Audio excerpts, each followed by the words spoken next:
A co-founder of the social news and entertainment website Reddit has been found dead. He certainly was a prodigy, although he never kind of thought of himself like that. He was totally unexcited about starting businesses and making money.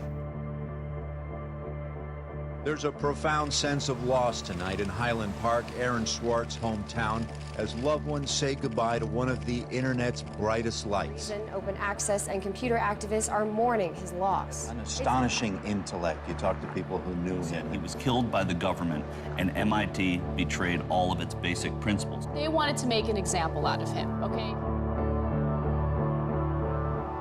Governments have an insatiable desire to control. He was potentially facing 35 years in prison and a $1 million fine. Raising questions of prosecutorial zeal, and I would say even misconduct. Have you looked into that particular matter and reached any conclusions? Growing up, I slowly had this process of realizing that all the things around me that people had told me were just the natural way things were, the way things always would be. They weren't natural at all. They were things that could be changed, and they were things that, more importantly, were wrong and should change. And once I realized that, there was really kind of no going back.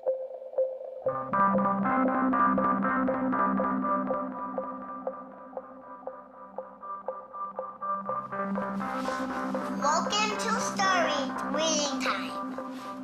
The name of the book is Paddington at the Fair. Well, he was born in Highland Park and grew up here. Aaron came from a family of 3 brothers, all extraordinarily bright. So we were all, not the best behaved children and, 3 boys running around all the time, causing trouble. Hey, no. But I've come to the realization Aaron learned how to learn at a very young age. 1, 2, 3, 4, 5, 6, 7, 8, 9, 10. Knock, knock. Who's there? Aaron. Aaron who? Aaron, funny man. He knew what he wanted, and he always wanted to do it. He always accomplished what he wanted. His curiosity was endless. Here's a little picture of what the planets are. And each planet has a symbol. Mercury symbol, Venus symbol, Earth symbol, Mars symbol, Jupiter symbol. One day he said to Susan, "What's this free family entertainment in downtown Highland Park?" Free family entertainment downtown Highland Park. He was 3 at the time, and she said, "What are you talking about?" And he said, "Look, it says here on the refrigerator, free family entertainment in downtown Highland Park." And so she was floored and astonished that he could read. It's called My Family Seder. That Seder night is different from all other nights. I remember once we were at the University of Chicago Library. I pulled a book off the shelf that was from like 1900 and showed him and said, "This is really just an extraordinary place." We all were curious children, but Aaron really liked learning and really liked teaching. And today we're going to learn the ABCs backwards. Z-Y-X-W-V-U-T. I remember he came home from his first algebra class, and he was like, "Noah, let me teach you algebra." And I'm like, "What is algebra?" And he was always like that. Now you press the click button. There, now it's got that. Now it's in pink. When he was about 2 or 3 years old, and Bob introduced him to computers, and he just took off like crazy on them. Go faster, 102 ABC. We all had computers, but Aaron really took to them, really took to the internet. Working at the computer? Mommy, why is nothing working? He started programming from a really young age. I remember the first program that I wrote with him was in BASIC, and it was a Star Wars trivia game. He sat down with me in the basement where the computer was for hours programming this game. The problem that I kept having with him is there was nothing that I wanted done. And to him, there was always something to do, always something that programming could solve. The way Aaron always saw it is that programming is magic, right? You can accomplish these things that normal humans can't. Aaron made an ATM using like a Macintosh and like a cardboard box. One year for Halloween, I didn't know what I wanted to be, and he thought it'd be really, really cool if I dressed up like his new favorite computer, which at the time was the original iMac. I mean, he hated dressing up for Halloween, but he loved convincing other people to dress up as things that he wanted to see.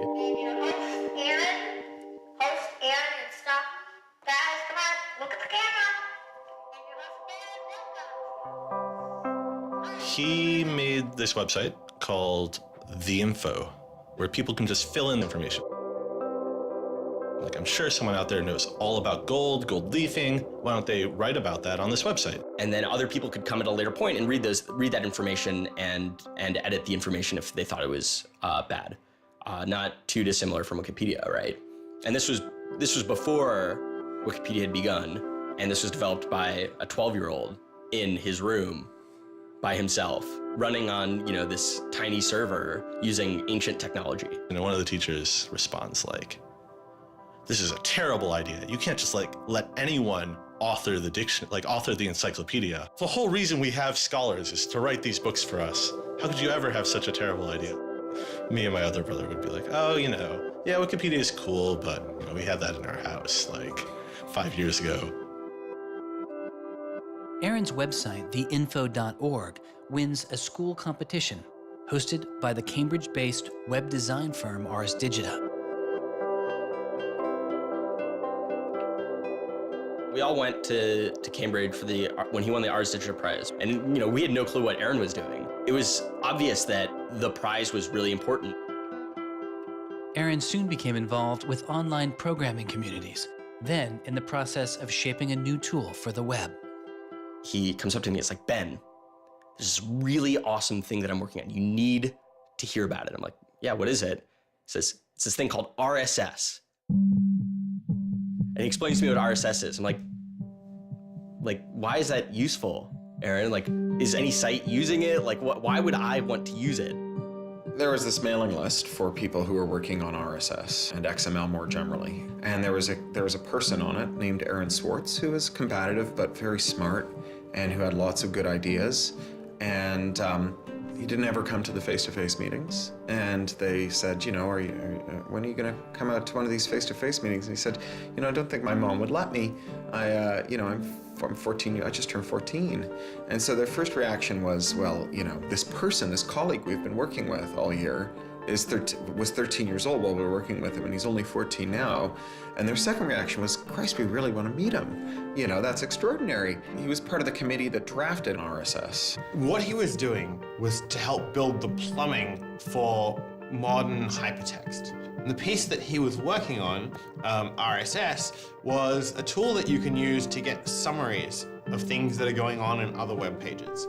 Most commonly, you would use this for a blog. You might have 10 or 20 people's blogs you want to read. You use their RSS feeds, these summaries of what's going on those other pages, to create a unified list of all the stuff that's going on. Aaron was really young, but he understood the technology and he saw that it was imperfect and looked for ways to help make it better.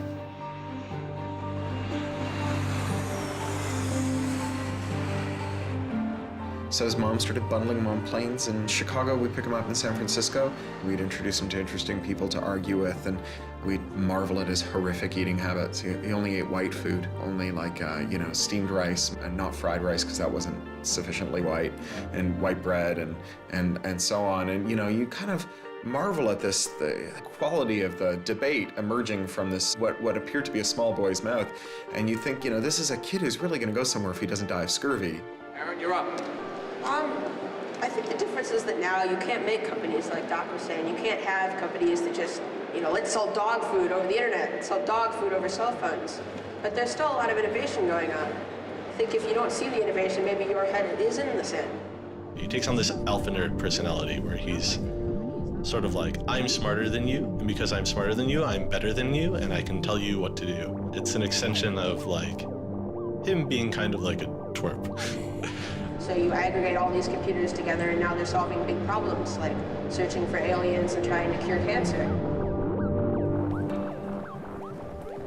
First met him on IRC, on Internet Relay Chat.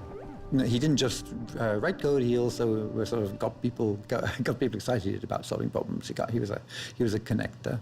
The free culture movement has had a lot of his energy. I think Aaron was trying to make the world work. He was trying to fix it. He had a very kind of strong personality that definitely ruffled feathers at times. It wasn't necessarily the case that he was always comfortable in the world and the world wasn't always comfortable with him. Aaron got into high school and was really just sick of school. He didn't like it. He didn't like any of the classes that were being taught. He didn't like the teachers. Aaron really knew how to get information. He was like, I don't need to go to this teacher to learn how to do geometry. I can just read the geometry book, and I don't need to go to the teacher to learn their version of American history. I have 3 historical compilations here. I could just read them, and I'm not interested in that. I'm interested in the web. I was very frustrated with school. I thought, the teachers didn't know what they were talking about, and they were very domineering and controlling, and the homework was kind of a sham, and it was just all a way to pin students together and force them to do busy work. And, I started reading books about the history of education and how this educational system was developed, and alternatives to it in ways that people could actually learn things as opposed to just regurgitating facts their teachers told them. And that kind of led me down this path of questioning things. Once I questioned the school I was in, I questioned the society that built the school, I questioned the businesses that the schools were training people for, and I questioned the government that, set up this whole structure. One of the things he was most passionate about was copyright, especially in those early days. Copyright has always been something of a burden on the publishing industry and on readers, but it wasn't an excessive burden. It was a reasonable institution to have in place to make sure that people got paid. What Aaron's generation experienced was the collision between this antique copyright system and this amazing new thing we were trying to build, the internet and the web. These things collided, and what we got was chaos. He then met Harvard law professor Lawrence Lessig, who was then challenging copyright law in the Supreme Court. A young Aaron Swartz flew to Washington to listen to the Supreme Court hearings. I am Aaron Swartz, and I'm here to listen to see the Eldred argument. Why did you fly out here from Chicago and come all this way to see the Eldred argument? That's a more difficult question. See the Eldred. Because I don't know. It's very exciting to see the Supreme Court, especially such a prestigious case as this one.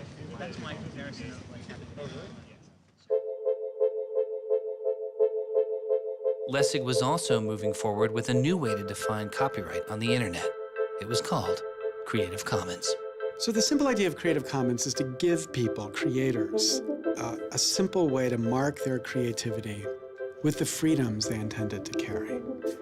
So if copyright is all about all rights reserved, then this is a kind of some rights reserved model. It's I want a simple way to say to you, here's what you can do with my work, even if there are other things which you need to get my permission before you could do. And Aaron's role was the computer part. How do you architect the licenses so they would be simple and understandable and expressed in a way that machines could process it? And people are like, why do you have this, 15-year-old kid writing the specifications for the Creative Commons? Don't you think that's a huge mistake? And Larry's like, the biggest mistake we would have is not listening to this kid.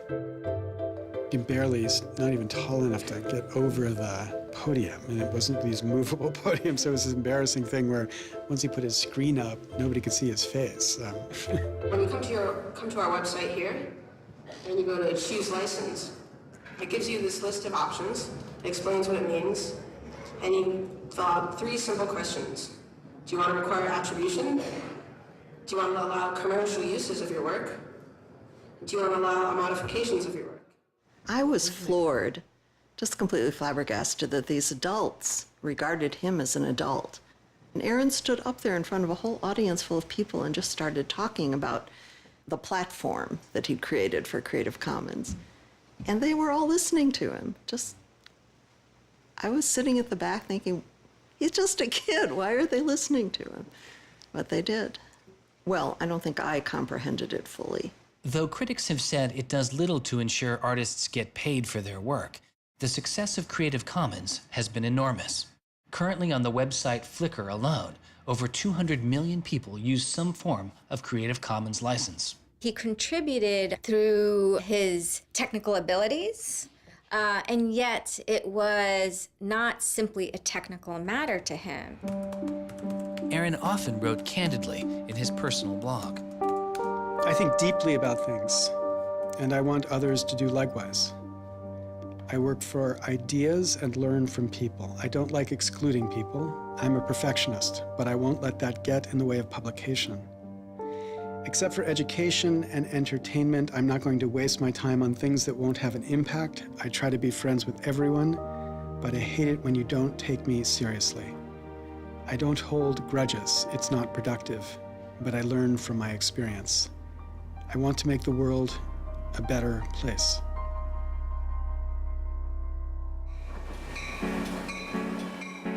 In 2004, Swartz leaves Highland Park and enrolls in Stanford University. He had had ulcerative colitis, which was very troubling, and we were concerned about him taking his medication. He got hospitalized, and he would take this cocktail of pills every day. And one of those pills was a steroid, which stunted his growth and made him feel different from many of the other students. Aaron, I think, shows up at Stanford ready to do scholarship and finds himself in effectively a babysitting program for overachieving high schoolers who, in 4 years, are meant to become, captains of industry and one percenters. And I think it just made him bananas. In 2005, after only 1 year of college, Swartz was offered a spot at a new startup incubation firm called Y Combinator, led by Paul Graham. And he's like, hey, I have this idea for a website. And Paul Graham likes him enough and says, yeah, sure. So Aaron drops out of school, moves to this apartment. So this used to be Aaron's apartment when he moved here. I have vague memories of my father telling me how difficult it was to get a lease because Aaron had no credit and he dropped out of college. Aaron lived in what's now the living room, and some of the posters are left over from when Aaron lived here. And then the library. There are more books, but a lot of them are Aaron's.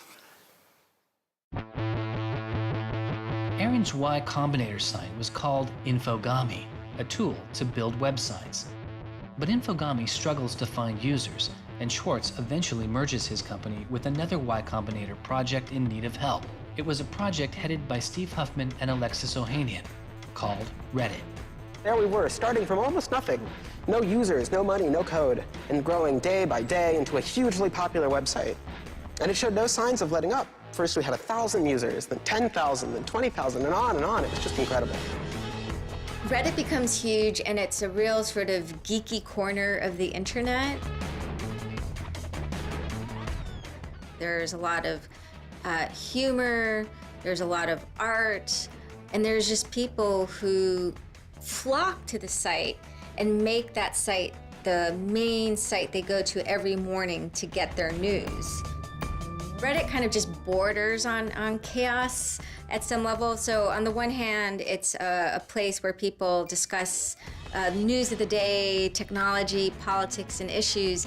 And yet there is a lot of kind of not safe for work material, offensive material. There's some subreddits where trolls find a welcome home.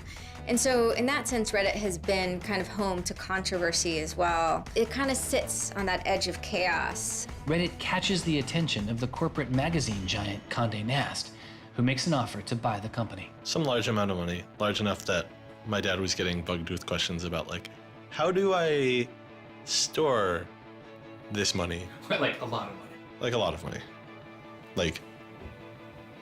Probably more than $1 million, but I don't actually know.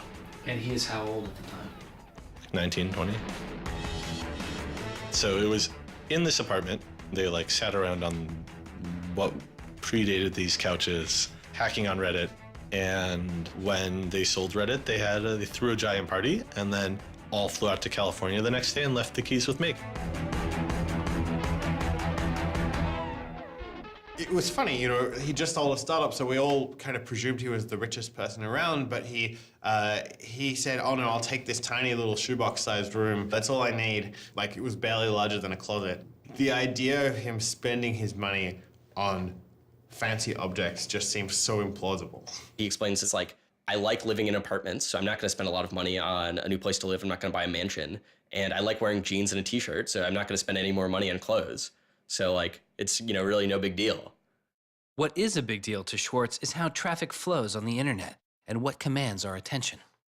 In the old system of broadcasting, you were fundamentally limited by the amount of space in the airwaves. You know, you could only send out 10 channels over the airwaves of television, right? Or even with cable, you had 500 channels.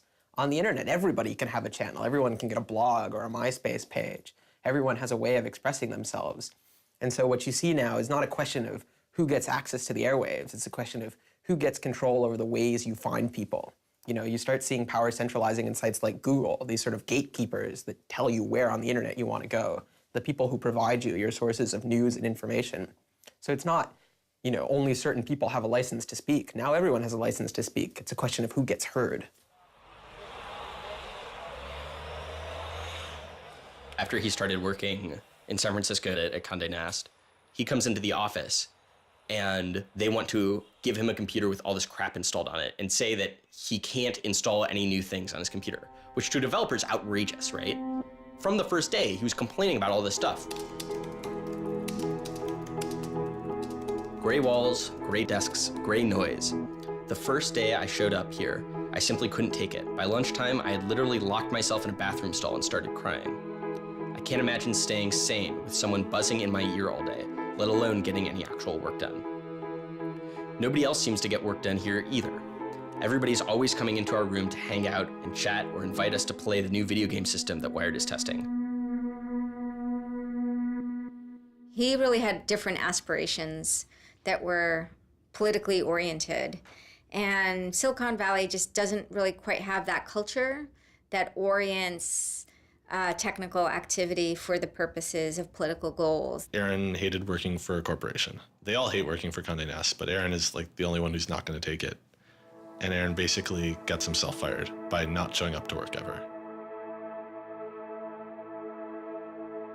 It was said to be a messy breakup. Both Alexis Ohanian and Steve Huffman declined to be interviewed for this film. He rejected the business world. One of the really important things to remember about that choice when Aaron decided to kind of leave startup culture is that he was also leaving behind the things that had made him, you know, famous and well-loved, and, you know, he was at risk of letting down fans. He got to where he was supposed to be going and had the self-awareness and the orneriness to realize that he had climbed the mountain of shit to pluck the single rose and discovered that he'd lost his sense of smell. And rather than sit there and insist that it wasn't as bad as it seemed, and he did get the rose in any event, he climbed back down again, which is pretty cool. The way Aaron always saw it is that programming is magic, right? You can accomplish these things that normal humans can't by being able to program. So if you had magical powers, would you use them for good or to make you mountains of cash? Swartz was inspired by one of the visionaries he had met as a child, the man who had invented the World Wide Web, Tim Berners-Lee. In the 1990s, Berners-Lee was arguably sitting on one of the most lucrative inventions of the 20th century. But instead of profiting from the invention of the World Wide Web, he gave it away for free. It is the only reason the World Wide Web exists today. Aaron is certainly deeply influenced by Tim. Tim is certainly a very prominent early internet genius who doesn't in any sense cash out. He's not at all interested in how he's going to figure out how to make $1 billion. People would have seen, there's money being made there. So there would have been lots of little webs instead of one big one. And one little web and lots of little webs doesn't work because you can't follow links from one to the other. You know, you had to have the critical mass for this thing was the entire planet. So it's not going to work unless the whole planet can get on board.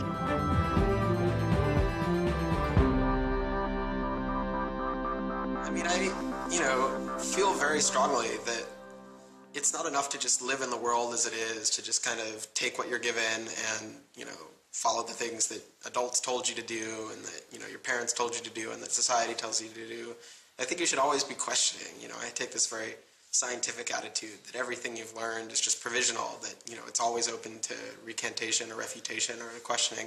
And I think the same applies to society. Once I realized that there were real serious problems, fundamental problems that I could do something to address, I didn't see a way to forget that. I didn't see a way not to. We just started spending a lot of time just kind of as friends. We would just talk for hours into the night. I definitely should have understood that he was flirting with me. I think to some degree I was like, this is a terrible idea and impossible, and therefore I will pretend it is not happening. As my marriage was breaking down and I was really stuck without anywhere to go, we became roommates and brought my daughter over. We moved in and furnished a house, and it was really peaceful. Like, my life had not been peaceful for a while, and really neither had his.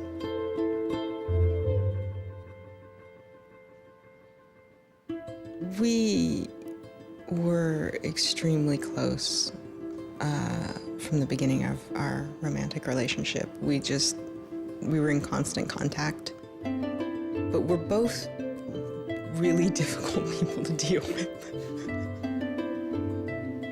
In a very Alan McBeal discussion, he confessed he had a theme song, and I made him play it for me. It was Extraordinary Machine by Fiona Apple. I think it was just that sense of kind of being a little bit embattled that the song has. And it also had like this hopefulness to it. By foot it's a slow climb, but I'm good at being uncomfortable, so I can't stop changing all the time. Because in many ways, Aaron was tremendously optimistic about life. Even when he didn't feel it, he could be tremendously optimistic about life. Extraordinary machine. What are you doing? Flickr has video now. Swartz threw his energy into a string of new projects involving access to public information, including an accountability website called watchdog.net and a project called the Open Library. So the Open Library project is a website that you can visit at openlibrary.org. And the idea is to be a huge wiki, an editable website with one page per book. So for every book ever published, we want to have a web page about it that combines all the information from publishers, from booksellers, from libraries, from readers onto one site, and then gives you links where you can buy it, you can borrow it, or you can browse it. I love libraries. You know, I'm the kind of person who goes to a new city and immediately seeks out the library. So that's the dream of Open Library, is building this website where both you can leap from book to book, from person to author, from subject to idea, go through this vast tree of knowledge that's been embedded and lost in big physical libraries, that's hard to find, that's not very well accessible online, is really important because books are a cultural legacy. You know, books are the place people go to write things down, and to have all that swallowed up by one corporation is kind of scary. How can you bring public access to the public domain? It may sound obvious that you'd have public access to the public domain, but in fact, it's not true. So the public domain should be free to all, but it's often locked up. There's often, guard cages. It's like having a national park, but with a moat around it and gun turrets pointed out in case somebody might want to actually come and enjoy the public domain. One of the things Aaron was particularly interested in is bringing public access to the public domain. This is one of the things that got him into so much trouble. I had been trying to get access to federal court records in the United States. What I discovered was a puzzling system called PACER, which stands for Public Access to Court Electronic Records. I started Googling, and that's when I ran across Carl Malamud. Access to legal materials in the United States is a $10 billion per year business. PACER is just this incredible abomination of government service. It's 10 cents a page. It's this most brain-dead code you've ever seen. You can't search it. You can't bookmark anything. You got to have a credit card. And these are public records. It's U.S. district courts are very important. It's where a lot of our seminal litigation starts, civil rights cases, patent cases, all sorts of stuff. And journalists and students and citizens and lawyers all need access to PACER, and it fights them every step of the way. People without means can't see the law as readily as people that have that gold American Express card. It's a poll tax on access to justice. The law is the operating system of our democracy, and you have to pay to see it.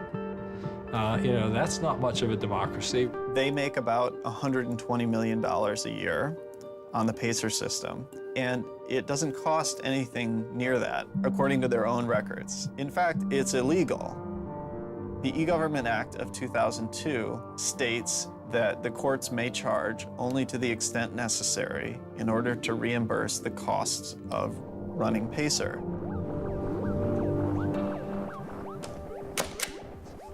As the founder of public.resource.org, Malamud wanted to protest the PACER charges. He started a program called the PACER Recycling Project, where people could upload PACER documents they had already paid for to a free database so others could use them. The PACER people were getting a lot of flack from Congress and others about public access. And so they put together this system. In 17 libraries across the country, there was free PACER access. That's one library every 22,000 square miles, I believe. So it wasn't like really convenient. I encouraged volunteers to join the so-called thumb drive corps and download docs from the public access libraries, upload them to the PACER recycling site. People take a thumb drive into one of these libraries and they download a bunch of documents and they send them to me. And nothing, it was just a joke. In fact, when you clicked on Thumb Drive Core, there was a Wizard of Oz, the Munchkins singing, so a little video clip came up. We represent the lollipop, yeah. But of course, I get this phone call from Steve Schultz and Aaron saying, gee, we'd like to join the Thumb Drive Core. Around that time, I ran into Aaron at a conference. This is something that really has to be a collaboration between a lot of different people. So I approached him and I said, hey, I'm thinking about an intervention on the PACER problem. Schultz had already developed a program that could automatically download PACER documents from the trial libraries. Swartz wanted to take a look. So I showed him the code. And I didn't know what would come next, but as it turns out, over the course of the next few hours at that conference, he was off sitting in a corner, improving my code, recruiting a friend of his that lived near one of these libraries to go into the library and to begin to test his improved code, at which point the folks at the courts realized something's not going quite according to plan. And data started to come in and come in and come in, and soon there were 760 gigabytes of PACER docs, about 20 million pages. Using information retrieved from the trial libraries, Swartz was conducting massive, automated parallel downloading of the PACER system. He was able to acquire nearly 2.7 million federal court documents, almost 20 million pages of text. Now, I'll grant you that 20 million pages had perhaps exceeded the expectations of the people running the Pilot Access Project, but surprising a bureaucrat isn't illegal. Aaron and Carl decided to go talk to the New York Times about what happened. They also caught the attention of the FBI, who began to stake out Schwartz's parents' house in Illinois. But I get a tweet from his mother saying, call me. It's like, oh my God, what the hell's going on here? And so I finally got a hold of Aaron, and Aaron's mother was like, oh my God, FBI, FBI, FBI. An FBI agent drives down our home's driveway trying to see if Aaron is in his room. And I remember being home that day and wondering why this car was driving down our driveway and just driving back out. I was like, that's weird. 5 years later, I read this FBI file and I'm like, oh my goodness. That was the FBI agent in my driveway. He was terrified. He was totally terrified. He was way more terrified after the FBI actually called him up on the phone and tried to sucker him into coming down to a coffee shop without a lawyer. He said he went home and laid down on the bed and was shaking. The downloading also uncovered massive privacy violations in the court documents. Ultimately, the courts were forced to change their policies as a result. And the FBI closed their investigation without bringing charges. To this day, I find it remarkable that anybody, even at the most remote podunk field office of the FBI, thought that a fitting use for taxpayer dollars was investigating people for criminal theft on the grounds that they had made the law public. How can you call yourself a lawman and think that there can possibly be anything wrong in this whole world with making the law public? Aaron was willing to put himself at risk for the causes that he believed in. Bothered by wealth disparity, Swartz moves beyond technology and into a broader range of political causes. I went into Congress and I invited him to come and hang out and intern for us for a while so that he could learn, the political process. He was sort of learning about a new community, a new set of skills, and kind of learning to hack politics. It seems ridiculous that miners should have to hammer away until their whole bodies are dripping with sweat, faced with the knowledge that if they dare to stop, they won't be able to put food on the table that night, while I get to make larger and larger amounts of money each day just by sitting and watching TV. But apparently the world is ridiculous. So I co-founded a group called the Progressive Change Campaign Committee, and what we try and do is we try and organize people over the internet who care about progressive politics and moving the country in a more progressive direction to kind of come together, join our email list, join our campaigns, and help get progressive candidates elected all across the country. The group is responsible for igniting the grassroots effort behind the campaign to elect Elizabeth Warren to the Senate. He might have thought it was a dumb system, but he came in and he said, I need to learn this system because it can be manipulated like any social system. But his passion for knowledge in libraries didn't take a back seat. Aaron began to take a closer look at institutions that publish academic journal articles. By virtue of being students at a major U.S. university, I assume that you have access to a wide variety of scholarly journals. Pretty much every major university in the United States pays these sort of licensing fees to organizations like JSTOR and Thomson and ISI to get access to scholarly journals that the rest of the world can't read. These scholarly journals and articles are essentially the entire wealth of human knowledge online, and many have been paid for with taxpayer money or with government grants. But to read them, you often have to pay again, handing over steep fees to publishers like Reed Elsevier. These licensing fees are so substantial that people who are studying in India instead of studying in the United States don't have this kind of access.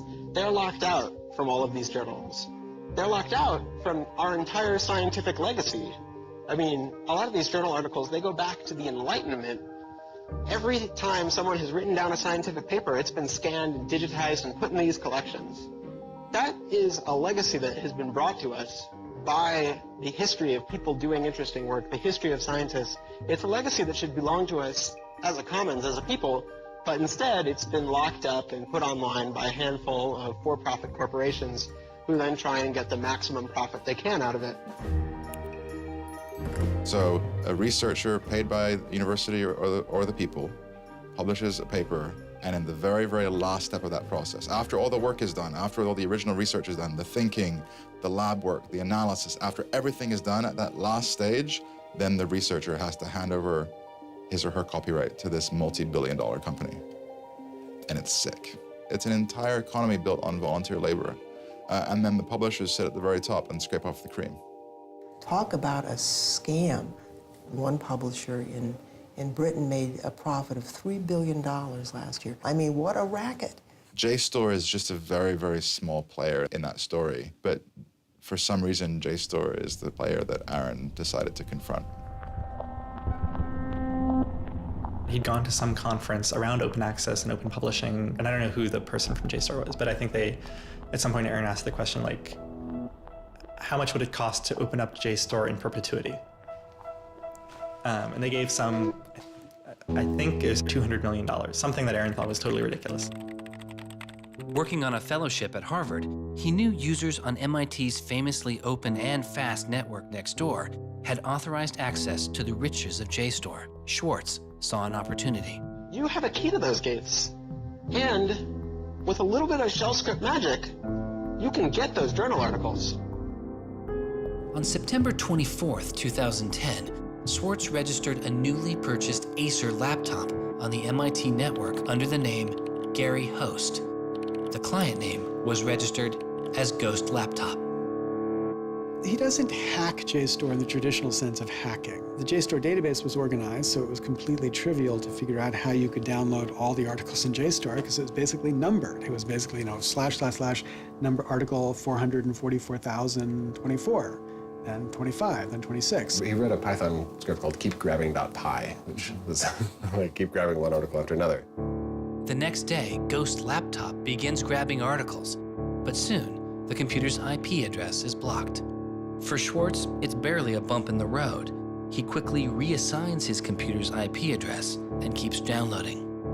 Well, JSTOR and MIT take a number of steps to try to interfere with this when they notice that this is happening.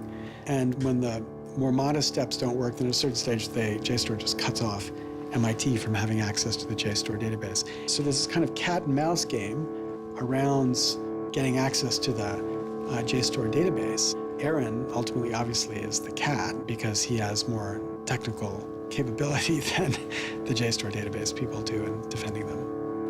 And eventually, there was an unlocked supply closet in the basement of one of the buildings. And he went, instead of going through Wi-Fi, he went down there and he just plugged his computer directly into the network and just left it there with an external hard drive downloading these articles to the computer.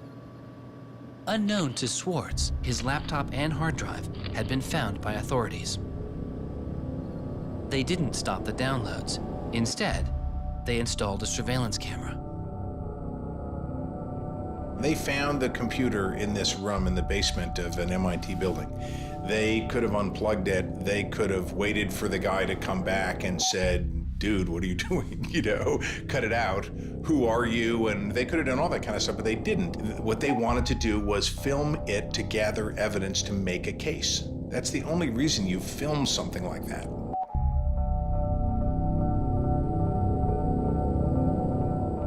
At first, the only person caught on the glitchy surveillance camera was using the closet as a place to store bottles and cans.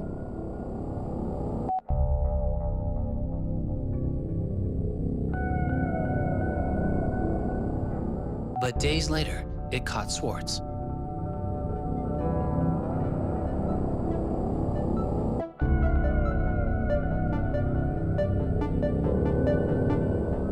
Swartz is replacing a hard drive.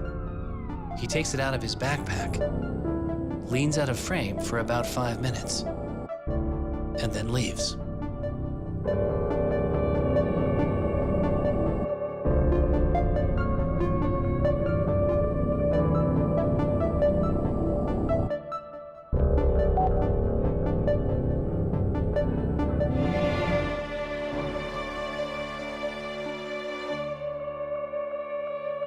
And then they organized a stakeout where as he was biking home from MIT, these cops came out from either side of the road or something like that and started going after him.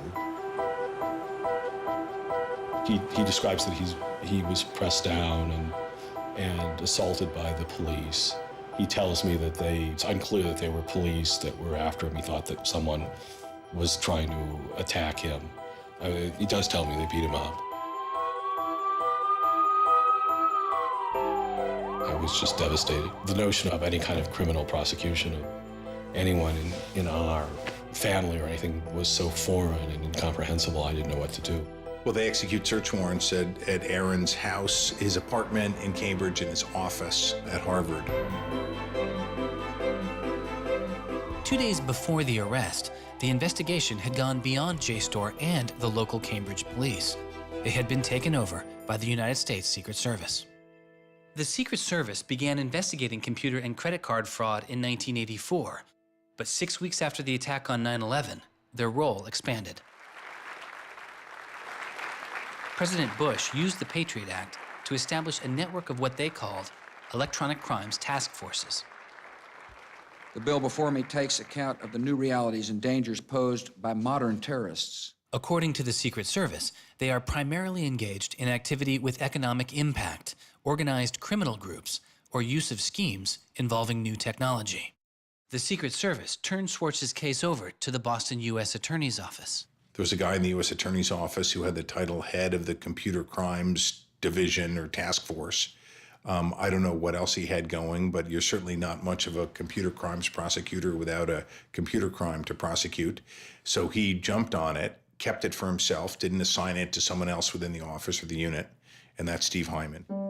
Prosecutor Stephen Hyman has been largely out of public view since the arrest of Aaron Swartz, but he can be seen here in an episode of the television show American Greed, filmed around the time of Aaron's arrest. He is describing his previous case against the notorious hacker Alberto Gonzalez, a case that garnered Hyman enormous press attention and accolades. Gonzalez masterminded the theft of over 100 million credit card and ATM numbers, the largest such fraud in history. Here, Hyman, describing Gonzalez, gives his view on the hacker mindset. These guys are driven by a lot of the same things that we're driven by. They have an ego, they like challenge, and of course they like money and everything you can get from money. One of the suspects implicated in the Gonzalez case was a young hacker named Jonathan James. Believing Gonzalez's crimes would be pinned on him, James committed suicide during the investigation. In an early press release describing the government's position in the case of Aaron Swartz, Hyman's boss, U.S. Attorney for the District of Massachusetts Carmen Ortiz, said this: "Stealing is stealing, whether you use a computer command or a crowbar, and whether you take documents, data, or dollars." It's not true. It's obviously not true. I'm not saying it's harmless, and I'm not saying that we shouldn't criminalize stealing of information, but you've got to be much more subtle in trying to figure out exactly which kinds of harms are harmful here. So the thing about a crowbar is every time I break into a place with a crowbar, I do damage. There's no doubt about it. But when Aaron writes a script that says download, download, download 100 times in a second, there's no obvious damage to anybody. If he does that for the purpose of gathering an archive to do academic research on it, there is never any damage to anybody. He wasn't stealing, he wasn't selling what he got or giving it away. He was making a point, as far as I could tell. The arrest took its toll on Swartz. He just wouldn't talk about it. And he's like very stressed. If you thought like the FBI was like going to come to your doorstep any day, anytime you went down the hall, even to do your laundry, and they would break into your apartment because you left the door unlocked, like, I'd be pretty stressed. And it was clear. And so Aaron was always sort of like in like a dour mood.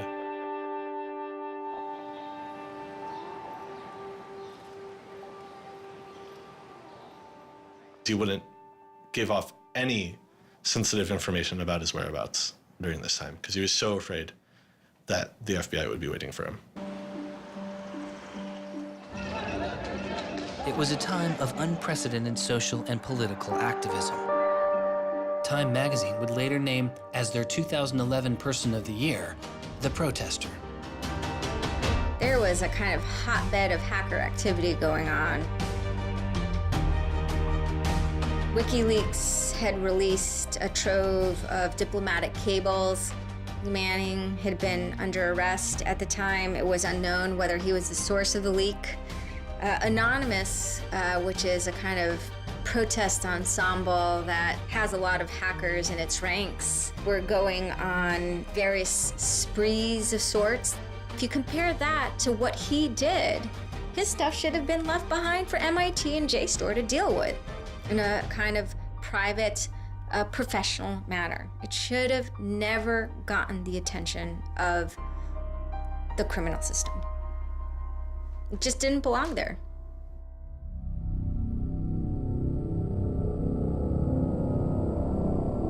Before he was indicted, Swartz was offered a plea deal that involved 3 months in prison, time in a halfway house, and a year of home detention, all without the use of a computer. It was on the condition that Swartz plead guilty to a felony. Here we are. We have no discovery, no evidence whatsoever about what the government's case is, and we have to make this immense decision where the lawyer is pushing you to do this, the government is giving you a non-negotiable demand, and you're told that your likelihood of prevailing is small, so whether you're guilty or not, you're better off taking the deal. Boston has its own computer crimes division, with lots of lawyers, probably more lawyers than they need. So, you can imagine all sorts of cases where it'd be really hard to prosecute because you've got some criminals in Russia or you've got some people inside of a corporation are going to have $500 lawyers or $700 an hour lawyers sitting down against you. And then you've got this case with this kid, which is pretty easy to prove that he did something, and he's already marked himself as a troublemaker with the FBI, so why not go as tough as you can in here against that guy? It's good for you, the prosecutor. It's good for the Republic because you're fighting all those terrorist types. I was so scared. I was so scared of having my computer seized. I was so scared of going to jail because of my computer being seized. I had confidential material from sources from my previous work on my laptop. And that is above all my priority, is to keep my sources safe. I was so scared of what was going to happen to Ada. Aaron told me that they'd offered him a deal, and he finally just said that he would take it if I told him to. And I came real close to saying take it. He had developed like serious political aspirations in the intervening time between when, that moment when he ended that entrepreneurial startup life and begun this new life that had come to this political activism. And he just didn't believe that he could continue in his life with a felony. He said to me one day, we were walking by the White House, and he said to me, they don't let felons work there.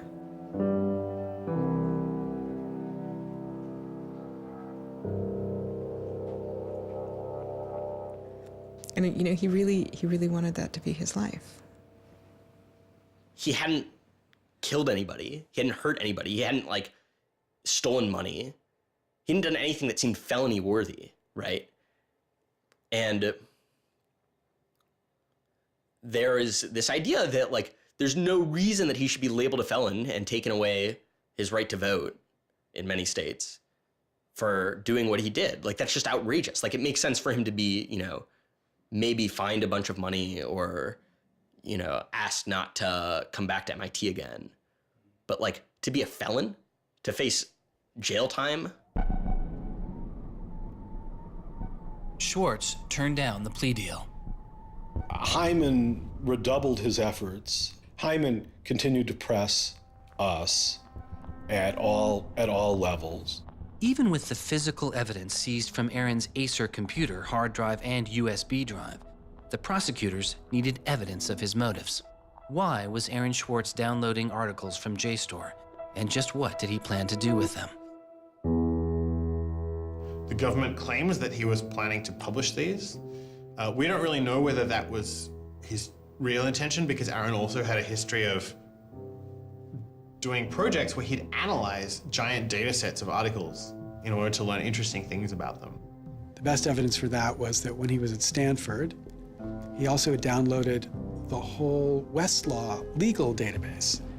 In a project with Stanford law students, Swartz had downloaded the Westlaw legal database. He uncovered troubling connections between funders of legal research and favorable results.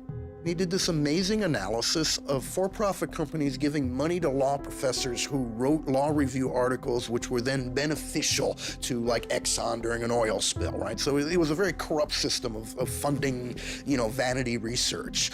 Swartz had never released the Westlaw documents. In theory, he could have been doing the same thing about the JSTOR database. That would have been completely okay. If he were, on the other hand, intending to create a competitive service to JSTOR, we're going to set up our own, access to the Harvard Law Review and charge, money for it, then, okay, now it seems like criminal violation because you're commercially trying to exploit this material, but it's kind of crazy to imagine that's what he was doing. So, but then there's the middle case. Well, what if he was just trying to liberate it for all of the developing world? But depending on what he was doing, it creates a very different character to how the law should be thinking about it. The government was prosecuting him as if this was like a commercial criminal violation, like stealing a whole bunch of credit card records. It was that kind of crime. I don't know what he was going to do with that database, but I heard from a friend of his that Aaron had told him he was going to analyze the data for evidence of corporate funding of climate change research that led to biased results. And I totally believe that. I was just told that Steve wanted to talk to me. And I thought, maybe this is a way I could get out of this. Just just exit the situation. And I didn't want to live in fear of having my computer seized. I didn't want to live in fear of having to go to jail on a contempt of court charge if they tried to compel me to decrypt my computer. When they came to me and said, Steve wants to talk to you, that seemed reasonable. They offered Norton what is known as a Queen for a Day letter, or a proffer. It allowed prosecutors to ask questions about Aaron's case. Norton would be given immunity from prosecution herself for any information she revealed during the meeting. I didn't like it.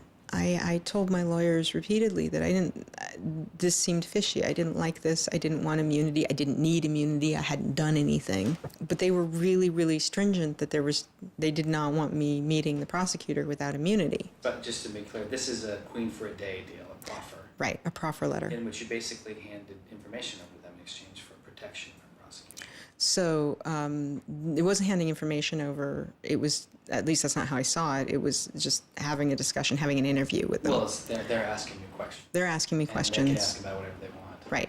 And whatever they learn, I really, right, and I repeatedly tried to go in naked. I repeatedly tried to turn down the proffer letter. I was ill. I was being pressured by my lawyers. I was confused. I was not doing well by this point. I was depressed and I was scared and I didn't understand the situation I was in. I had no idea why I was in this situation. I hadn't done anything interesting, much less wrong. We went out of our minds. Aaron was clearly very distraught about it. We were very distraught about it. Aaron's attorneys were very distraught about it. We tried to get Quinn to change attorneys. I was very unused to being in a room with large men, well-armed, that are continually telling me I'm lying and that I must have done something. I told them that this thing that they were prosecuting wasn't a crime. I told them that they were on the wrong side of history. I used that phrase. I said, you're on the wrong side of history. And they looked bored. They didn't even look angry. They just looked bored. And it began to occur to me that we weren't having the same conversation. I mean, I told them plenty of things about, why people would download journal articles, and eventually, I don't remember what was around it. I mentioned that he'd done this blog post, the Guerrilla Open Access Manifesto. This is the Guerrilla Open Access Manifesto, supposedly written in July 2008 in Italy. Information is power. But like all power, there are those who want to keep it for themselves. The world's entire scientific and cultural heritage, published over centuries in books and journals, is increasingly being digitized and locked up by a handful of private corporations. Meanwhile, those who have been locked out are not standing idly by. You've been sneaking through holes and climbing over fences, liberating the information locked up by the publishers and sharing them with your friends.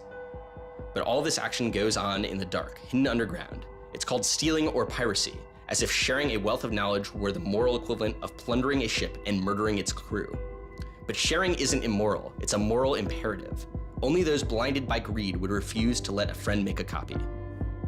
There's no justice in following unjust laws. It's time to come into the light and, in the grand tradition of civil disobedience, declare our opposition to this private theft of public culture. The manifesto itself was allegedly written by 4 different people and also edited by Norton. But it was Swartz who had signed his name to it. When it's over, I go immediately to Aaron and tell him everything I can remember about it. And he gets very angry. The things that I'd done shouldn't have added up that way. I hadn't done anything wrong, and everything had gone wrong. But I was never...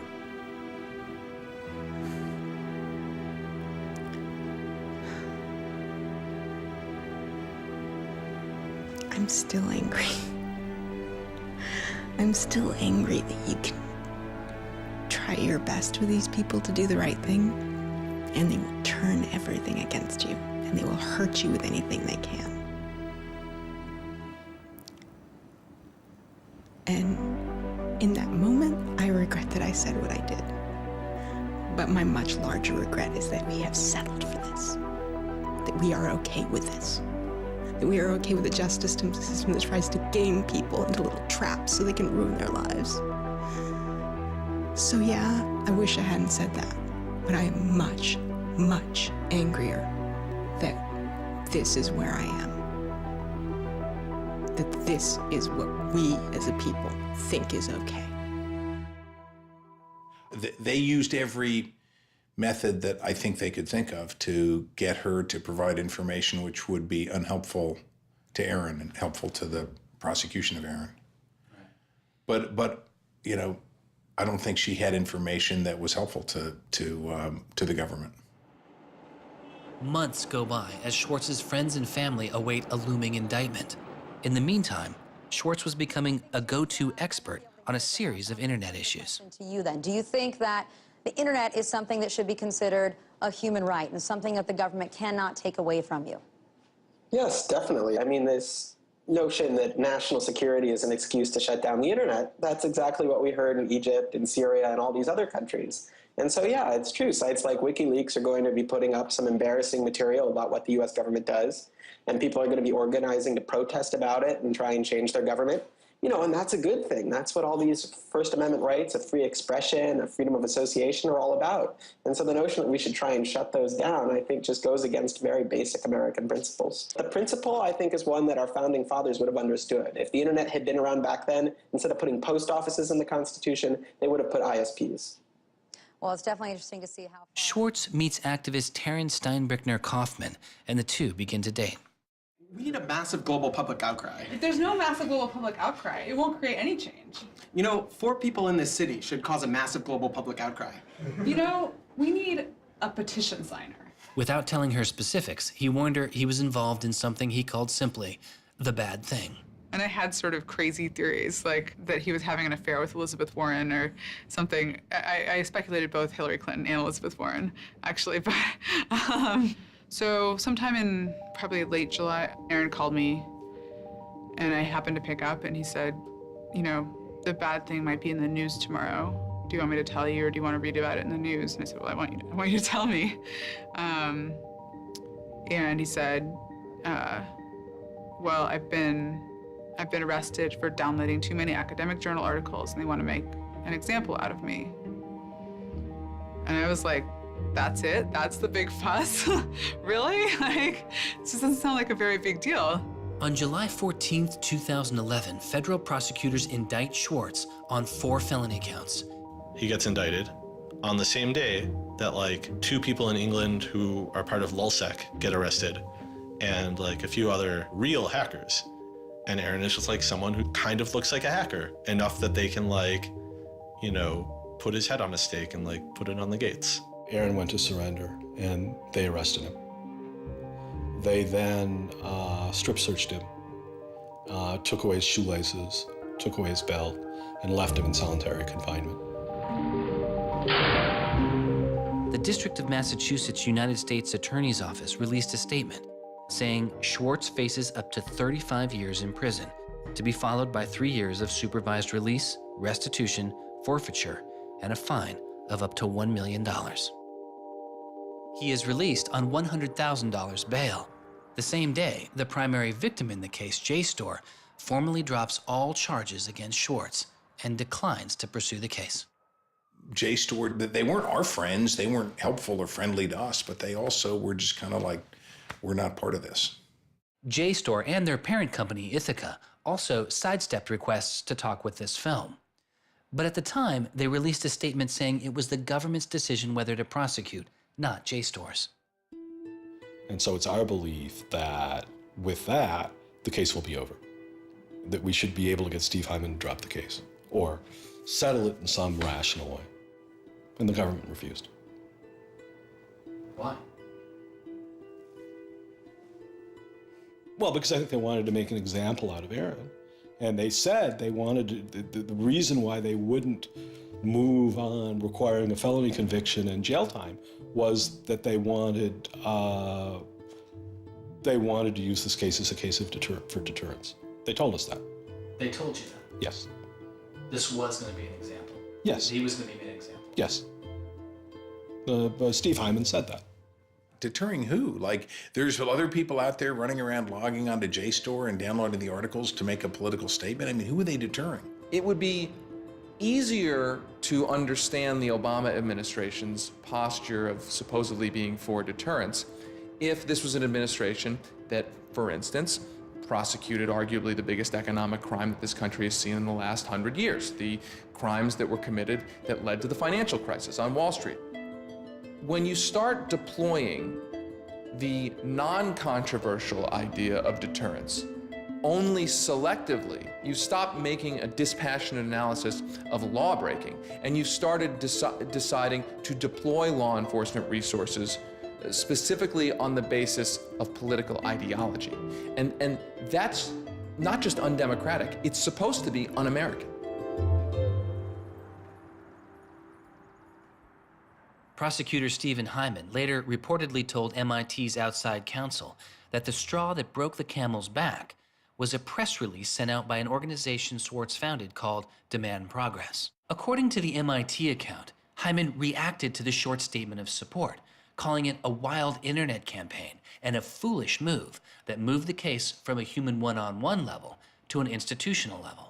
That was a poisonous combination. A prosecutor who didn't want to lose face, who had a political career in the offing maybe, and didn't want to have this come back and haunt them. You spent how many tax dollars arresting someone for taking too many books out of the library and they got your ass handed to you in court? No way. I then moved to try to put pressure on MIT in various ways to get them to go to the government and request the government to stop the prosecution. What is MIT's reaction to that? There doesn't seem to be any reaction from MIT at that point.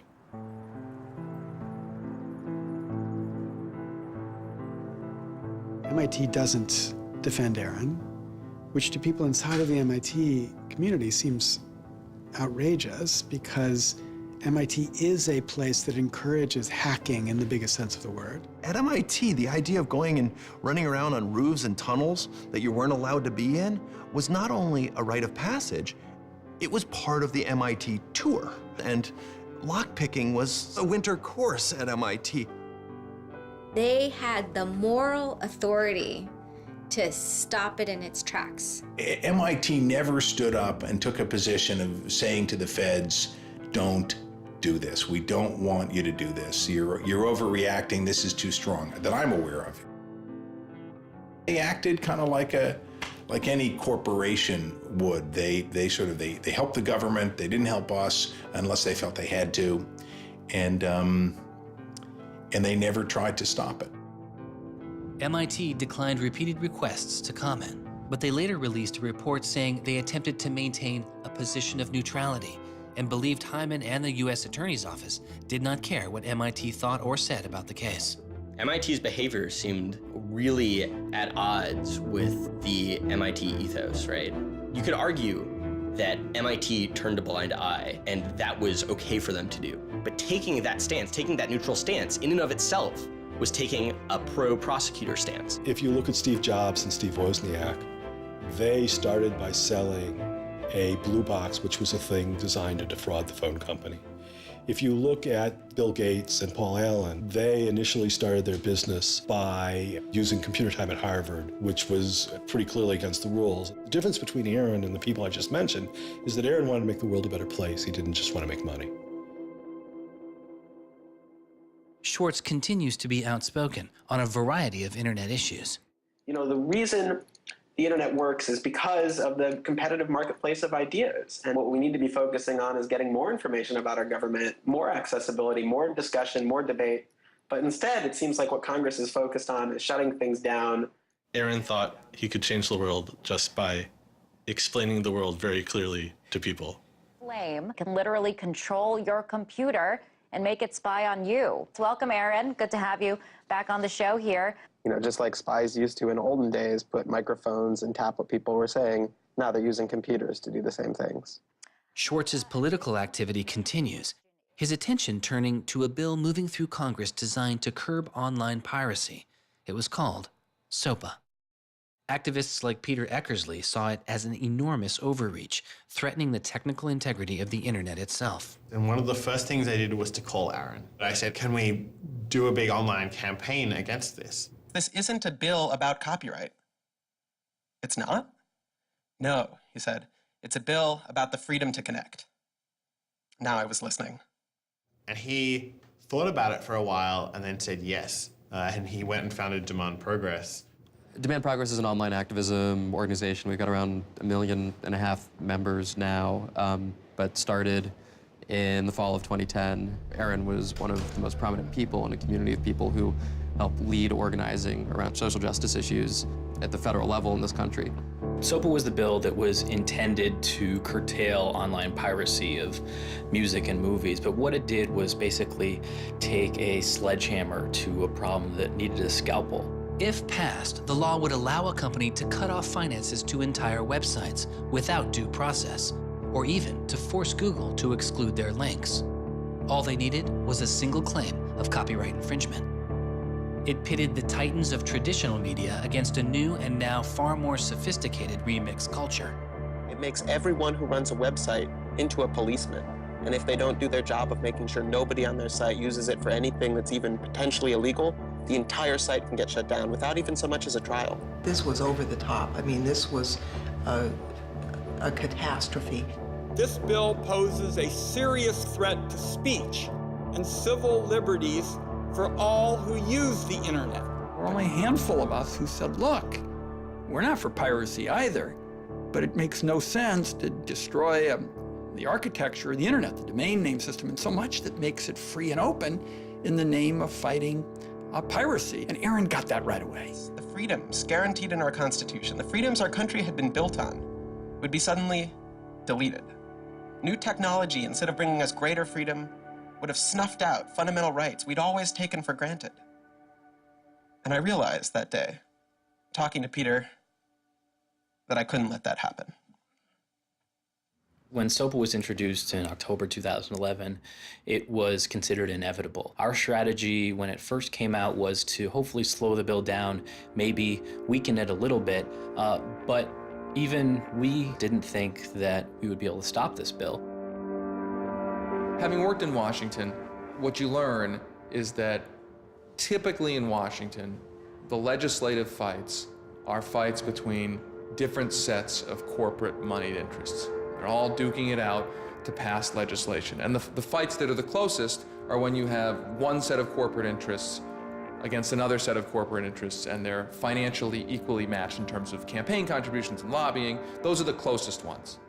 The ones that aren't even fights, typically, are ones where all the money is on one side, all the corporations are on one side, and it's just millions of people on the other side. I haven't seen anything like PIPA and SOPA in all my time in public service. There were more than 40 United States senators on that bill as co-sponsors. So there were already a long, long way to getting the 60 votes to have it clear all the procedural hoops. Even I began to doubt myself. It was a rough period. Swartz and Demand Progress were able to marshal enormous support, using traditional outreach combined with commonly used voice over IP to make it very easy for people to call Congress. I've never met anybody else who was able to operate at his level, both on the technological side and on the campaign strategy side. Millions of people contacted Congress and signed anti-SOPA petitions. Congress was caught off guard. There was just something about watching those clueless members of Congress debate the bill, watching them insist they could regulate the internet and a bunch of nerds couldn't possibly stop them. I am not a nerd. I'm just not enough of a nerd. Maybe we ought to ask some nerds what this thing really does. Let's have a hearing, bring in the nerds. Really? Nerds? You know, I think actually the word you're looking for is experts. To enlighten you so your laws don't backfire and break the internet. We use the term geek, but we're allowed to use that because we are geeks. The fact that it got as far as it did without them talking to any technical experts reflects the fact that there is a problem in this town. I'm looking for somebody to come before this body and testify in a hearing and say, this is why they're wrong. There used to be an office that provided science and technology advice, and members could go to them and say, help me understand XYZ. And Gingrich killed it. He said it was a waste of money. Ever since then, Congress has plunged into the dark ages. I don't think anybody really thought that SOPA could be beaten, including Aaron. I think it was worth trying, but it didn't seem winnable. And I remember maybe a few months later, I remember him just turning to me and being like, I think we might win this. And I was like, that would be amazing. Calls to Congress continue. When the domain hosting site GoDaddy becomes a supporter of the bill, tens of thousands of users transferred their domain names in protest. Within a week, a humbled GoDaddy reverses their position on SOPA. When the Congress people that supported the record and movie industries realized that there was this backlash, they kind of scaled the bill back a little bit. You could see the curve happening. You could see that that our arguments were starting to resonate. It was like Aaron had been like striking a match and it was being blown out. Striking another one was being blown out. And finally he'd like managed to catch enough kindling that the flame actually caught, and then it turned into this roaring blaze. On January 16th, 2012, the White House issued a statement saying they didn't support the bill. And then this happened. I'm a big believer that we should be dealing with issues of piracy and we should deal with them in a serious way, but this bill is not the right bill. When Jimmy Wales put his support towards blacking out Wikipedia, the #5 most popular website in the world. This is a website that's on several percent of all of the clicks on anywhere on the internet. Wikipedia went black, Reddit went black, Craigslist went black, the phone lines on Capitol Hill flat out melted. Members of Congress started rushing to issue statements retracting their support for the bill that they were promoting just a couple days ago. Within 24 hours, the number of opponents of SOPA in Congress went from this to this. To see congressmen and senators slowly flip sides throughout the day of the blackout was pretty unbelievable. There was like a 100 representative swing. And that was when, as hard as it was for me to believe, after all this, we had won. The thing that everyone said was impossible, that some of the biggest companies in the world had written off as kind of a pipe dream, had happened. We did it. We won. This is a historic week in internet politics, maybe American politics. The thing that we heard from people in Washington, D.C., from staffers on Capitol Hill was they received more emails and more phone calls on SOPA Blackout Day than they'd ever received about anything. I think that was an extremely exciting moment. This was the moment when the internet had grown up politically. It was exhilarating because it's hard to believe it actually happened. It's hard to believe a bill with so much financial power behind it didn't simply sail through the Congress. And not only did it not sail through, it didn't pass at all. It's easy sometimes to feel like you're powerless, like when you come out in the streets and you march and you yell and nobody hears you. But I'm here to tell you today, you are powerful. So yeah, maybe sometimes you feel like you're not being listened to, but I'm here to tell you that you are. You are being listened to. You are making a difference. You can stop this bill if you don't stop fighting. Stop PIPA. Stop SOPA. Some of the biggest internet companies, to put it frankly, would benefit from a world in which their little competitors could get censored. We can't let that happen. For him, it was more important to be sure that you made a small change than to play a small part in a big change. But SOPA was like playing a major part in a major change. And so for him, it was kind of this proof of concept, like, okay, what I want to do with my life is change the world. I think about it in this really scientific way of like, I'm measuring my impact. And this shows that it's possible, right? That the thing that I want to do with my life is possible. I have proved that I can do it, that I, Aaron Swartz, can change the world. For a guy who never really thought he had done much, which was Aaron, it was one of the few moments where you could really see that he felt like he had done something good. Feeling like here is his maybe one and only victory lap. Everyone said there was no way we could stop SOPA. We stopped it. This is 3 outrageously good victories, and the year isn't even over yet. I mean, if there's a time to be positive, it's now. You know, he wins at SOPA a year after he's arrested It's not unambiguously happy moments. There's a lot going on. He's so attuned towards participating in the political process, you can't stop him. The list of organizations Swartz founded or co-founded is enormous. And years before Edward Snowden would expose widespread internet surveillance, Swartz was already concerned. It is shocking to think that the accountability is so lax that they don't even have sort of basic statistics about how big the spying program is.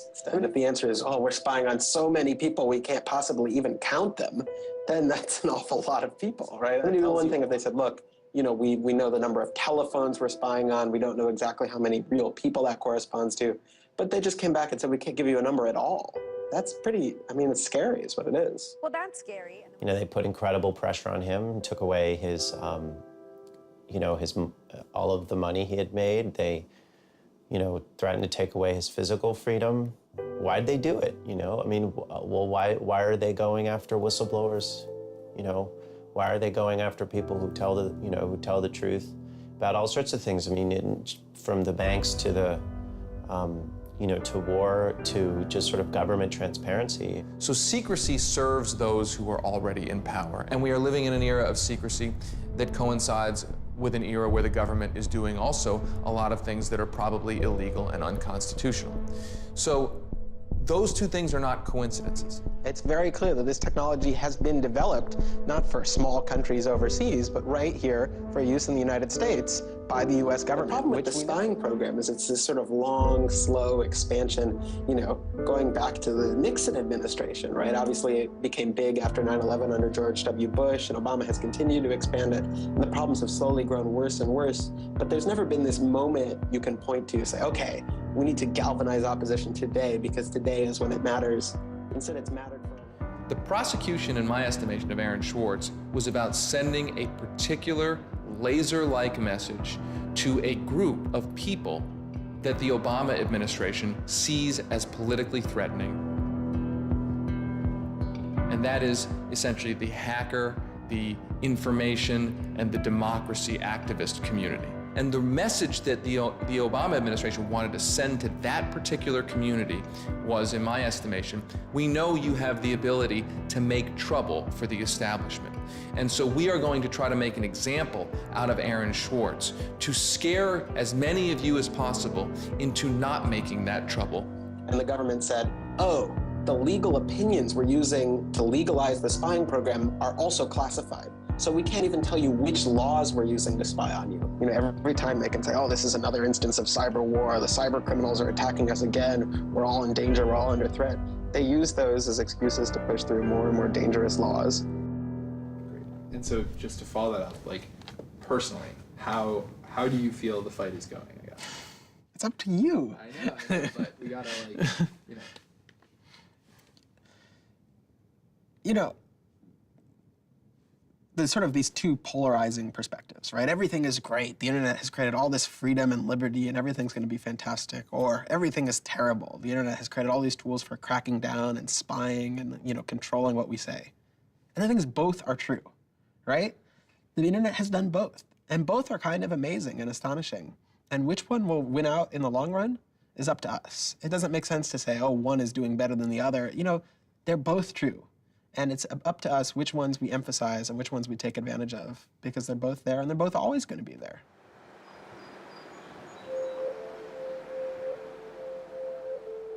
On September 12, 2012, federal prosecutors filed a superseding indictment against Swartz, adding additional counts of wire fraud, unauthorized access to a computer, and computer fraud. Now, instead of 4 felony counts, Swartz was facing 13. The prosecution's leverage had dramatically increased, as did Swartz's potential jail time and fines. They filed a separate indictment to add more charges, and they had a theory about why this conduct constituted a number of federal crimes, and that a very significant sentence could attach to it under the law. That theory, and much of the prosecution's case against Swartz, involved a law created originally in 1986. It is called the Computer Fraud and Abuse Act. The Computer Fraud and Abuse Act was inspired by the movie War Games with Matthew Broderick, which is a great movie. I have you now. In this movie, a kid gets the ability through the magic of computer networks to like launch a nuclear attack. Now, that's not actually possible, and it certainly wasn't possible in the 80s, but apparently this movie scared Congress enough to pass the original Computer Fraud and Abuse Act. This is a law that's just behind the times. For example, that penalizes terms of service kinds of arrangements. You can have something like eHarmony or Match.com, and somebody sort of inflates their own personal characteristics, and all of a sudden, depending on the jurisdiction and the prosecutors, they could be in a whole host of troubles. We all know what terms of use are. Most people don't read them, but not abiding by their terms could mean you are committing a felony. The website terms of service often say things like, be nice to each other, or don't do anything that's improper. The idea that the criminal law has anything to say about these kinds of violations, I think strikes most people as crazy. The examples get even more crazy. Until it was changed in March of 2013, the terms of use on the website of Hearst's 17 magazine said you had to be 18 in order to read it. I would say that the way the CFA has been interpreted by the Justice Department, we are probably all breaking the law. Vague and prone to misuse, the CFAA has become a one-size-fits-all hammer for a wide range of computer-related disputes. Though not the only factor in his case, 11 of the 13 charges against Swartz involved the Computer Fraud and Abuse Act. The question why hangs over much of the story of Aaron Swartz. Just what was motivating the government, and what would their case have been? The Department of Justice declined requests for answers, but Professor Oren Kerr is a former prosecutor who has studied the case. So I think I come about this case from a different direction than other people on a number of reasons. I was a federal prosecutor at the Justice Department for 3 years before I started teaching. The government came forward with an indictment based on what crimes they thought were committed, just as a purely lawyers matter, looking at the precedents, looking at the statute, looking at the history, looking at the cases that are out there so far. I think it was a fair indictment based on that. You can debate whether they should have charged this case. There's just a lot of disagreement. Some people are on the open access side, some people are not. I think the government took Swartz's guerrilla open access manifesto very seriously. And I think they saw him as somebody who was committed as a moral imperative to breaking the law to overcome a law that Swartz saw as unjust. And in a democracy, if you think a law is unjust, there are ways of changing that law. There's going to Congress, as Swartz did so masterfully with SOPA. Or you can violate that law in a way to try to nullify that law. And I think what was driving the prosecution was the sense that Swartz was committed not just to breaking the law, but to really making sure that law was nullified, that everyone would have access to the database in a way that you couldn't put the toothpaste back into the tube. It would be done, and Swartz's side would win. There's a big disagreement in society as to whether that is an unjust law, and ultimately that's a decision for the American people to make, working through Congress. And then the second problem is, I think, we're still trying to figure out what's the line between less serious offenses and more serious offenses. We're now entering this different environment of computers and computer misuse, and we don't yet have a really strong sense of exactly what these lines are. So we're just working that out. This is a poor use of prosecutorial discretion. The hammer that the Justice Department has to scare people with it just gets bigger and bigger and bigger. And so most people just, you can't roll the dice with your life like that. Should we tap somebody's phone? Should we film them? Should we turn somebody and get them to testify against these other people? That's how federal agents and prosecutors think. They build cases, they make cases. Swartz was caught in the gears of a brutal criminal justice system that could not turn back. A machine that has made America the country with the highest rate of incarceration in the world. We have in this country allowed ourselves to be captured by the politics of fear and anger. And anything we're afraid of, like the future of the internet and access, and anything we're angry about instinctively creates a criminal justice intervention. And we've used jail, prison, and punishment to resolve a whole host of problems that historically were never seen as criminal justice problems. The impulse to threaten, indict, prosecute, which is part of what has created this debate and controversy over online access and information on the internet, is very consistent with what we've seen in other areas. The one difference is that the people who are usually targeted and victimized by these kinds of criminal and carceral responses are typically poor and minority. Swartz's isolation from friends and family increased. He had basically stopped working on anything else, and the case was, in fact, like taking over sort of his whole life. One of Aaron's lawyers apparently told the prosecutors that he was emotionally vulnerable and that was something that they really needed to keep in mind so that they knew that. It was weighing on him very heavily. He did not like having his actions and his movements restricted in any way. And the threat of jail, which they pounded him with a lot, was terrifying to him. Completely exhausted his financial resources, and it cost us a lot of money also, and he raised a substantial amount of money. So it was, it was in the millions of dollars. The legal defense Yes, was in millions. yes. Yeah, I think he didn't want to be a burden to people. I think that was a factor. Like, I have my normal life, and then I have this shitty thing I have to deal with. And I try to keep the two of them as separate as possible. But they were just beginning to blur together, and everything was becoming shitty. Swartz faced a tough choice that was only getting tougher.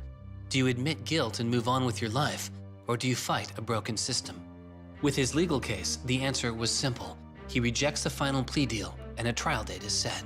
Aaron was resolute that he didn't want to knuckle under and accept something that he didn't believe was fair, but I also think he was scared.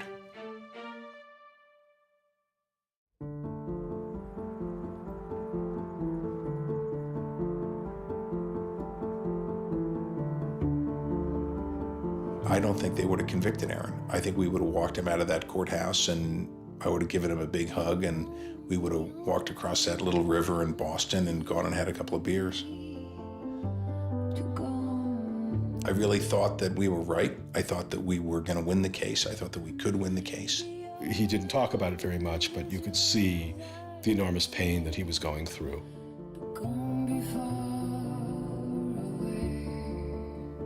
No time in his childhood did Aaron have any severe mood swings or depressive episodes or anything that I would ascribe to severe depression. And it's possible, he was depressed. People get depressed.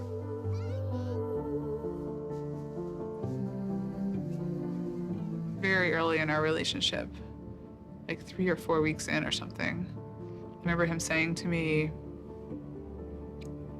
that I was a lot stronger than he was. He was brittle in a lot of ways. Things were a lot harder for him than for a lot of people. It was part of his brilliance, too. I think he probably had something like clinical depression in his early 20s. I don't think he did when I was with him. He wasn't a joyful person, but that's different from being depressed. He was just under such enormous pressure for 2 years straight. He just didn't want to do it anymore. He was just I just think it was too much.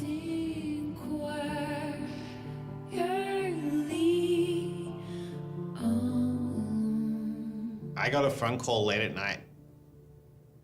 I could tell something was wrong, and then I called and I realized what had happened. A co-founder of the social news and entertainment website Reddit has been found dead. Police say 26-year-old Aaron Swartz killed himself yesterday in his Brooklyn apartment. I just thought, we've lost one of the most creative minds of our generation. It was like the whole world fell apart in that moment.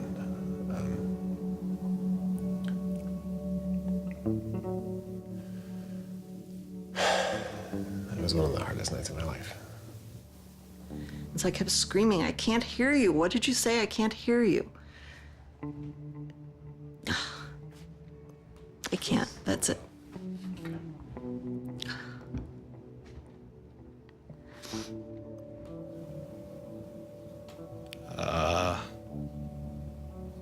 Yeah, none of it made any sense. And really still doesn't. I was so frustrated, angry.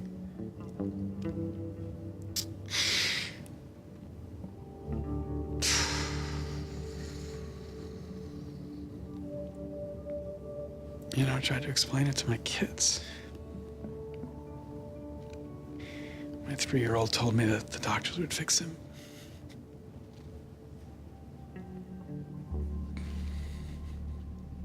I've known lots of people who've died, but I've never lost anybody like this.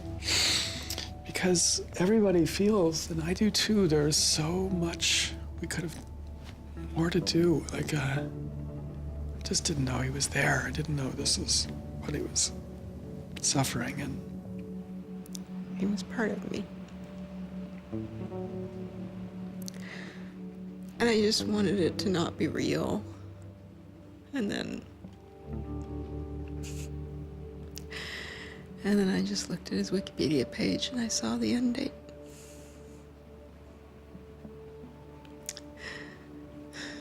To 2013.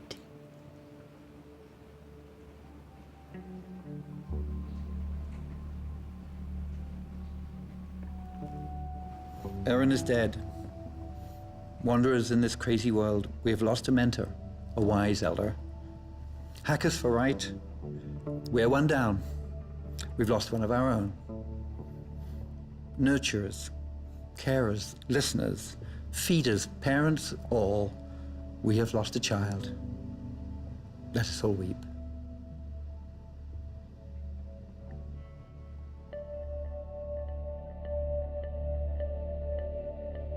my first thought was, well, what if nobody even notices?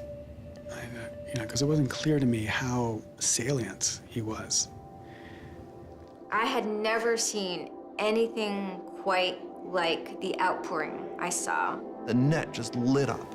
I mean, everyone was trying to explain it in their own way, but I've never seen people grieve on Twitter before.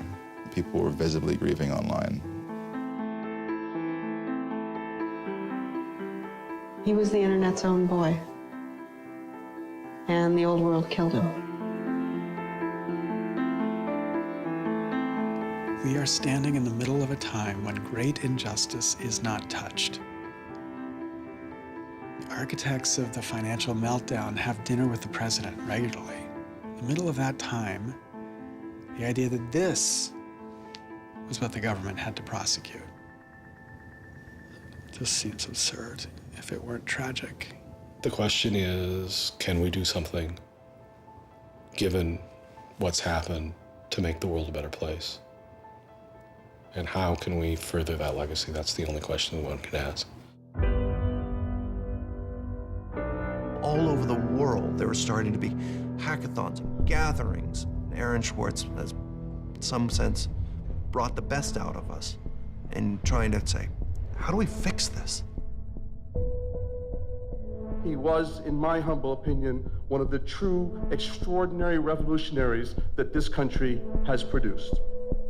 I don't know whether Aaron was defeated or victorious, but we are certainly shaped by the hand of the things that he wrestled with. When we turn armed agents of the law on citizens trying to increase access to knowledge, we've broken the rule of law, we've desecrated the temple of justice. Aaron Swartz was not a criminal. Change does not roll in on the wheels of inevitability, it comes through continuous struggle. Aaron really could do magic. And I'm dedicated to making sure that his magic doesn't end with his death. He believed that he could change the world, and he was right. Out of the last week and out of today, phoenixes are already rising. Since Schwartz's death, Representative Zoe Lofgren and Senator Ron Wyden have introduced legislation that would reform the Computer Fraud and Abuse Act, the outdated law that formed the majority of the charges against Swartz. It's called Aaron's Law. Aaron believed that, you literally ought to be asking yourself all of the time, what is the most important thing I could be working on in the world right now? And if you're not working on that, why aren't you?